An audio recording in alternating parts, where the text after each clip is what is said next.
So character அனாலிசிஸை வச்சு நம்ம எப்படி பண்ணலாம்? கேரக்டர் அனாலிசிஸ்னால் என்ன? அதை எப்படி கனெக்ட் பண்ணுறது ஈஸியாக நம்ம ஹியூமன் டேர்ம்ஸில் இருந்து ஆரம்பித்து ஒரு பேரோட கேரக்டரை எப்படி கண்டுபிடிக்கிறன்றதை நம்ம செக் பண்ணி பார்க்க போகிறோம். ஸோ இப்போ கூட ஒரு சின்ன ஒரு கிளான்ஸ் தரேன் பாருங்கள். இந்த வீடியோ ஃபுல்லாக பார்த்தீங்கன்னா தான் உங்களுக்கு இது என்னன்னு புரிய வரும். ஸோ இங்கே பாருங்கள், கரெக்டாக இங்கே ஃபிபொனாக்கியில் 23ல் என்ட்ரி எடுத்திருக்கோம். 23 என்ட்ரி எடுத்துகிட்டு 61ல் SL, 4 point SL, fill TP 1:4 RR. ஓகேங்களா?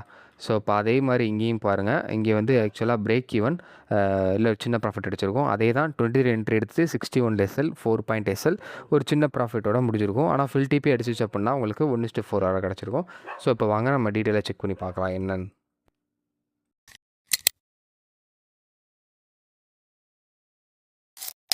Hello ladies and gentleman, in this video I discuss about ஆக்சுவலாக கோல்டில் எப்படி ஒரு கேரக்டர் அனாலிசிஸை ஃபைனல் பண்ண போகிறதுன்றதை பார்க்க போகிறோம். ஓகேங்களா? கோல்டு மட்டும் கிடையாது, இப்போ நான் சொல்லிக் கொடுக்குறது எல்லாமே காமனானது தான். ஓகேங்களா? ஸோ இதை வச்சு நீங்கள் எந்த பேருக்குனாலும் அப்ளை பண்ணிக்கலாம். பட் ஆனால் ஸ்ட்ராட்டஜி மாறுமே தவிர சொல்லக்கூடிய கான்செப்ட் எல்லாமே ஒன்று தான்.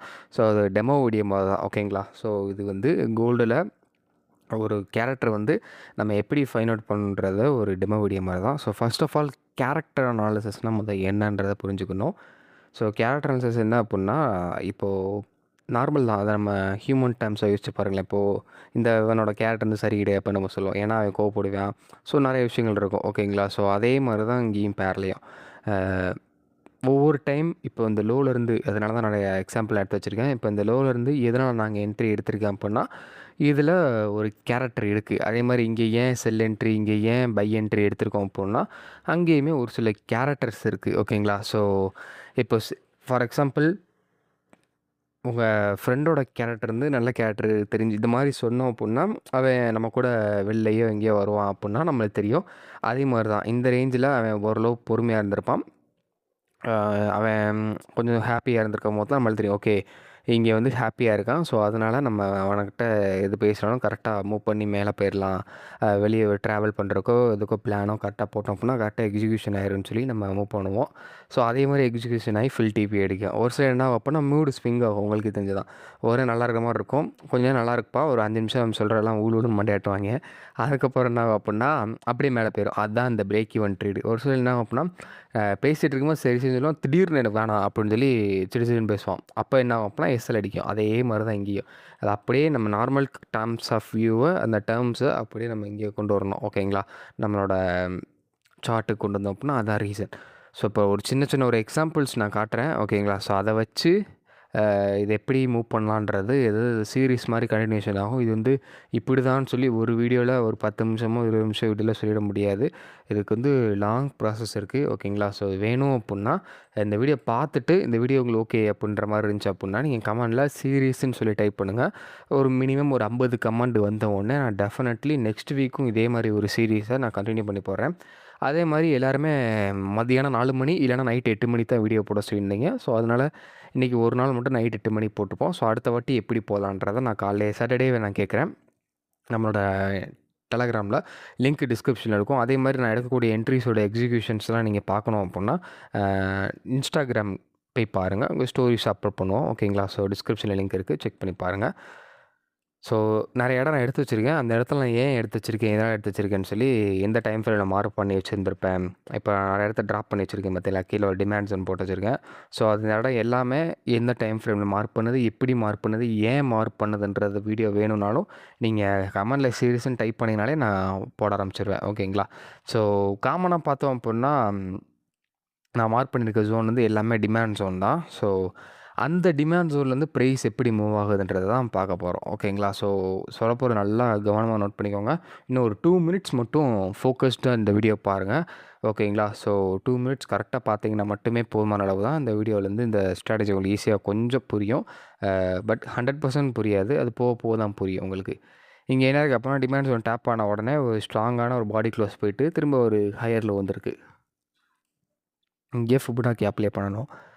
ஸோ ஃபிபொனாக்கி போட்டோன்னே என்ன ஆகுது அப்படின்னா, ஓரளவு ஒரு வீக் பையரோடு தான் இங்கே போகுது. பார்த்தீங்களா? வீக் பையர் மீன்ஸ் அங்கேருந்து கீழே வீக்காக வந்துடுச்சு. ஸோ அந்த மாதிரி இடத்துல 61 to 78 வந்து வருது. இப்போ அதே மாதிரி நெக்ஸ்ட் டைம் நம்ம பார்க்க போகிறோம். இங்கே என்ன ஆகுது அப்படின்னா, ஒரு கேண்டில் மட்டும் வந்துட்டு அப்படியே ஸ்பைக் ஆகுது. ஓகேங்களா? அந்த ரெட்டு வந்துட்டு அப்படியே விக்கோட மேலே போகுது. அந்த மாதிரி விக்கோட மேலே போகும்போதில் ஒரு ஸ்விங் லோ டு அந்த ஸ்விங் ஹை போடும் போதில் அதாவது டக்குன்னு ஒரு ஸ்பைக் கொடுக்கும். எங்கள் கீழெல்லாம் ஒரு லிமிட் ஆர்டர் போட்டு வச்சுருப்பாங்க, டக்குன்னு எக்ஸிக்யூஷன் ஆனால் இந்த மாதிரி போகும். அப்படி இருந்தாலும் 61 to 78 தான் வருது. இப்போது இங்கேருந்து தான் நம்ம கரெக்டாக பார்க்கணும். ஏன்னா இங்கேயும் பாருங்கள் அதே ஸ்பைக்கு தான், ஓகேங்களா. ஸோ அங்கே இருந்த ஸ்பைக் தான் இங்கேயும் இருக்குது. ஸோ ஸ்பைக் ஆன உடனே அந்த ஸ்விங் லோ டு அந்த ஸ்விங் ஹை போட்டாச்சு. ஸோ போட்ட உடனே பார்த்தோம் அப்படின்னா 38 to 50 இப்படி ஒவ்வொரு வாட்டியும் உங்களுக்கு ஒவ்வொரு டிஃப்ரென்ஸ் இருக்குது பார்த்தீங்களா. இங்கே கூட பாருங்கள் நல்லா ஸ்பைக் தான் இருக்குது. ஸோ ஓவராலாக அந்த ஓரளவு ஸ்பைக் இருந்தாலே உங்களுக்கு அரௌண்டு ஒரு 38 அண்டு 23 அந்த ரேஞ்ச் இருக்குது. இங்கே 23 வந்துச்சா. இப்போ அதே மாதிரி நெக்ஸ்ட்டு 2 மணி இடத்துல இருக்குது, அங்கேயும் பாருங்கள். ஸோ இங்கேயும் பாருங்கள் அதே அந்த ஒரு கேண்டில் விக்கு தான் அந்த ரெட்டோட கேண்டிலோட ஸ்பைக். ஒரு ஸ்விங் லோ தென் ஸ்விங் ஹை ஸ்பைக் வந்துருச்சா. ஸோ ஸ்பைக் வந்தாலே மோஸ்ட் ப்ராபப்ளி என்னது அப்படின்னா கூடிட்டு 50 வரைக்கும் வருது, ஓகேங்களா. ஸோ இப்போ பார்த்தாலே உங்களுக்கு தெரிஞ்சிருக்கோம் 23 to 50 வரைக்கும் வருது ஸ்பைக்கு எங்கே பார்த்தாலுமே.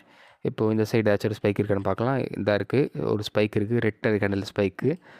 ஸோ அந்த ஸ்விங் லோ டு அந்த ஸ்விங் ஹை போட்டாச்சு. அகெயின் 23 டச் ஆயிடுச்சு, 23 to 38 டச் ஆயிடுச்சு.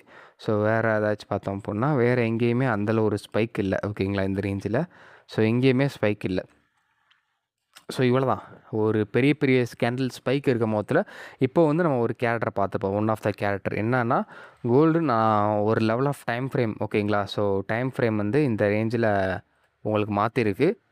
ஒரு டைம் ஃப்ரேமில் ட்ராப் பண்ணதுக்கப்புறமா தான் நான் 1 மினிட் டைம் ஃப்ரேம்குள்ளே வந்தேன். அந்த டைம் ஃப்ரேம் வேணுன்னா கூட நீங்கள் சொல்லுங்கள், நான் நெக்ஸ்ட் வீடியோவில் இதில் எப்படி நான் போட்டேன்றதை ரிவீல் பண்ணுறேன் ஃபுல்லாக எக்ஸாக்டாக, ஓகேங்களா. ஸோ இதான் 23ல் என்ட்ரி எடுக்கணும். அந்த மாதிரி ஸ்பைக் ஆகும் போதில் நான் மார்க் பண்ண அந்த டிமாண்ட் ஜோனில் எதுக்கும் ஒரு செட் ஆஃப் ரூல்ஸ் இருக்குது, எப்படி மார்க் பண்ணணும். நீங்கள் எல்லா இடத்துலையும் ட்ரை பண்ணிங்கன்னா அது ஒர்க் அவுட் ஆகாது, ஓகேங்களா. ஸோ ஒரு சில டைம் ஃப்ரேமில் அது ஒர்க் அவுட் ஆகும். ஸோ இந்த 23 தான் இந்த ஒரே ஒரு கேரக்டர் தான் நான் இப்போ சொல்கிறேன் உங்களுக்கு. ஒன் ஆஃப் த கேரக்டர் எப்படி கண்டுபிடிக்கிறேன். 23ல் என்ட்ரி எடுத்துகிட்டு நம்ம 61ல் எஸ்எல் வைக்கணும். எஸ்எல் வச்சுட்டு ப்ரீவியஸ் ஸ்விங் ஹை டார்கெட் பண்ணிக்கலாம், ஓகேங்களா. அப்படி இல்லை அப்படின்னா நம்மளோட ஃபிபனாக்கி எக்ஸ்டென்ஷன் நம்மக்கிட்ட இருக்குது. நான் ஃபிபனாக்கி எக்ஸ்டென்ஷன் வச்சு போட்டுடலாம், ஓகேங்களா. ஃபிபனாக்கி எக்ஸ்டென்ஷன் வச்சு போட்டு மேக்ஸிமம் வந்து ஒரு 161 வரைக்கும் நம்ம டார்கெட் பண்ணலாம், போதுமான அளவு தான், ஓகேங்களா. ஸோ அவ்வளோதான். எவ்வளோ வரைக்குது, 1:4 ஆர்டர் கிடைக்கிது. நம்ம கேரக்டர் அனாலிசிஸில் நார்மலாக சும்மா ஒரு 5 மினிட்ஸ், இப்போ இந்த வீடியோ இருக்குது பார்த்தீங்களா, இந்த வீடியோவுக்கு முன்னாடி ஒரு 5 மினிட்ஸ் நான் இந்த டிமாண்ட் ஜோனில் மார்க் பண்ணேன், அவ்வளோதான். அது மார்க் பண்ணுறது கொஞ்சம் கஷ்டம், அதை மார்க் பண்ணிட்டு போனால் ஈஸி தான். ஸோ இங்கே கூட பாருங்கள், நான் இங்கேயே அதே 23 தான். ஏன்னா ஒரு சில டைம் 38ல் வச்சப்பறம் ரிவர்ஸ் ஆகிடுது. ஸோ அதே 4 பாயிண்ட் எஸ்எல் நல்லா நோட் பண்ணிக்கோங்க. இங்கேயும் அரௌண்டு 4 பாயிண்ட் தான் எஸ்எல் இருக்குது, இந்த ரேஞ்சிலையுமே 4 பாயிண்ட் தான் எஸ்எல் இருக்குது. ஸோ இங்கேயுமே மேக்ஸிமம் 1:4 ஆர்ஆர் தான் கிடச்சிருக்கும். பட் ஆக்சுவலாக சின்ன ஒரு பிரேக் ஈவனோ இல்லை ஒரு சின்ன ப்ராஃபிட் மட்டும் தான் கிடச்சிருக்கும். நான் ரிவர்ஸ் ஆகிடுச்சு போயிட்டு. ஸோ இந்த ரிவர்ஸ் ஆகிடுச்சா, இங்கேருந்து ரிவர்ஸ் ஆகிடுச்சு. ஸோ இனிமேல் தான் ஸ்ட்ராட்டஜி ரூல்ஸ்லாம் ஃபாலோ பண்ணணும் நீங்கள் கரெக்டாக. ஸோ இங்கே பாருங்கள், இங்கேயே 1:4 ஆர்ஆர். தென் அதுக்கப்புறம் வேறு இடத்துல ஸ்பைக் இருக்குதுன்னு சொல்லி செக் பண்ணி பார்க்கலாம். ஸோ இந்த இடத்துல ஒரு ஸ்பைக் இருக்குது. இந்த இடத்துல என்ட்ரி எடுத்துடணும் அப்படின்னா கம்பல்சரி நம்மளுக்கு அப்யூஸாக எஸ்எல் அடி தான் செய்யும். கரெக்டாக 23 இந்த இருக்குது, இந்த கேண்டில் என்ட்ரி எடுத்துருப்போம், அந்த கேண்டில் நம்ம எஸ்எல் அடி தான் செஞ்சுருக்கும். இங்கேயே ஒரு சில ரூல்ஸ்லாம் இருக்குது. இங்கேயே கூட பாருங்கள், 4 பாயிண்ட் தான் இதுக்கு முன்னாடி இருந்துச்சு, இங்கே 6 பாயிண்ட் எஸ்எல் இருக்குது, ஓகேங்களா. ஸோ இதே மாதிரி ஒவ்வொரு சின்ன சின்ன விஷயங்களாம் நம்ம ஃபாலோ பண்ணோம். இதுக்கு முன்னாடி சக்ஸஸ் ஆன ட்ரேடில் வெறும் 4 பாயிண்ட் தான் எஸ்எல் இருந்துச்சு, இங்கே உங்களுக்கு 6 பாயிண்ட் எஸ்எல் இருக்குது. அப்போது கண்டிப்பாக நம்ம இங்கே எடுக்கக்கூடாது. ஸோ மோர் பேக் டெஸ்ட் பண்ண நம்ம ஈஸியாகவே என்ட்ரி செட்டப்பில் எல்லாமே கிடச்சிரும், ஓகேங்களா. ஸோ இதுதான், இதை பற்றின டீட்டெயில் வீடியோ வேணும் அப்படின்னா நீங்கள் கமெண்டில் டீட்டெயில் சொல்லி டைப் பண்ணுங்கள். ஆல்ரெடி போட்டிருப்பீங்க சீரீஸ்ன்னு, அந்த சீரீஸ் கூட டைப் பண்ணுங்கள், ஓகேங்களா. ஸோ நெக்ஸ்ட் வீக் கூட நம்ம இந்த சீரீஸை கண்டினியூ பண்ணலாம் நீங்கள் கரெக்டாக இருக்கும் பட்சத்தில், ஓகேங்களா. So have a nice day. இல்லை எஜுகேஷன் பர்பஸ் இல்லையா, அது உங்கள் கால்ஸ் கிடையாது. ஸோ நாளைக்கு மண்டே எப்படி இருக்கும் முடிச்சு லைவ் மார்க்கெட்டில் பார்க்கலாம். டிஸ்கிரிப்ஷனில் டெலிகிராம் அண்ட் இன்ஸ்டாகிராம் லிங்க் இருக்குது, வேண்டுறவங்க ஃபாலோ பண்ணிக்கோங்க. எக்ஸிக்யூஷன் எல்லாமே இன்ஸ்டாகிராம் ஸ்டோரிஸில் இருக்கும், ஸோ செக் பண்ணிக்கோங்க.